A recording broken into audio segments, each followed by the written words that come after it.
Before you can go about the act of making a revolution, or even just making some small reforms or anything, you kind of have to know that you have the right to do that, that you're worth living, that you're worth existing on the planet at all.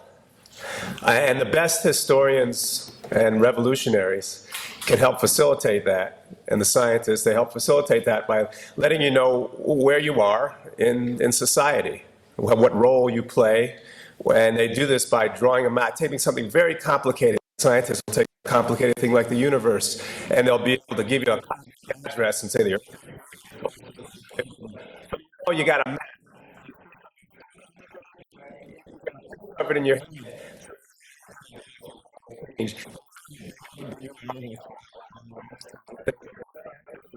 the historians do that. And the ruling class in capital society is saying workers are nothing. You get what we give you, and you should be happy for it. And Marx said no.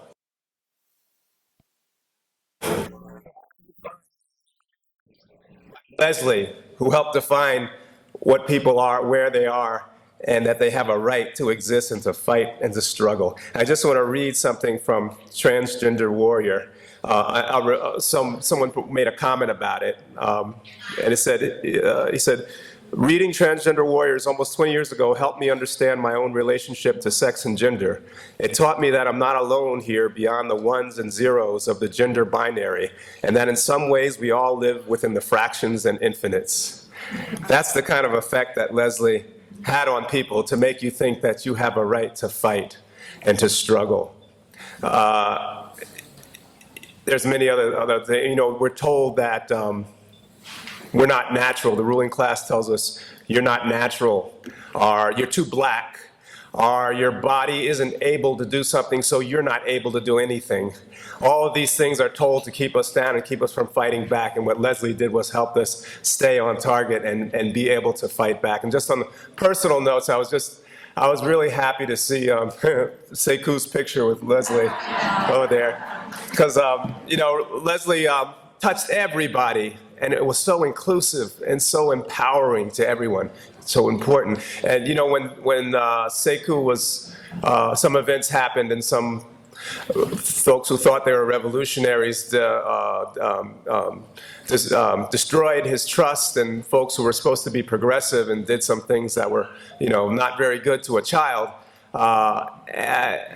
Leslie saw that right away, and right away went to Sekou, and she did a lot of good things for him. She was there, she gave him some videos, she did all this kind of stuff, and she picked him up and made him realize that revolutionaries really are nice people, caring people, loving people. And Sekou it really affected him.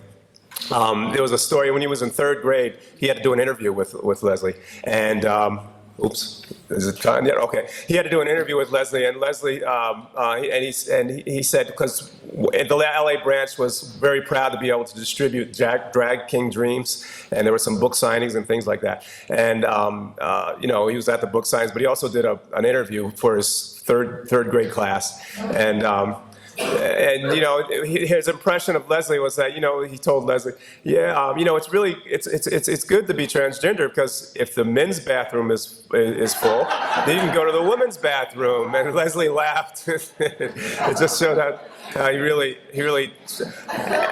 but the way he reached things is like our party does. Like, what a great representative of Workers' World Party, to build that unity that's so necessary to fight and to make great change.